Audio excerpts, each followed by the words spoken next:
మామా ఏమైందిరా? చూడు మామా, పద్దెనింటి ఏ పని చేయట్లేదు. అన్ని పనులు నేను ఒక్కదాన్నే చేయలేకపోతున్నా బాబాయ్.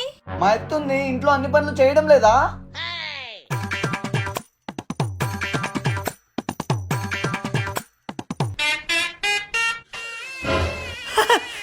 మీ అత్తే అన్ని పనులు మీ అత్తే చేస్తుందిరా. అవన్నీ నాకు తెలుసు బాబాయ్. నాకు వాషింగ్ మిషన్ డిష్ వాషర్ కావాల్సిందే. నా దగ్గర డబ్బులు లేవు. ఇట్లా గొడవ పడకండి రా, పనులు ఇద్దరు సగం సగం పంచుకోండి. అట్లా ఆఫీస్ పని ఇట్లా ఇంట్లో పని ఎట్లా మామా? సర్లేరా, అవేవో కొని చే.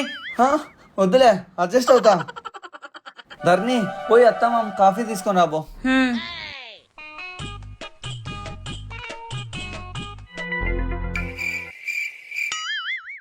మామకు కూడా కాఫీ ఇవ్వు. ఇందాకే కదా ప్రెషో బాబాయ్ అన్ని పనులు సగం సగం పంచుకోవాలన్నాడు. ఇంకో కాఫీ నువ్వు తాపో.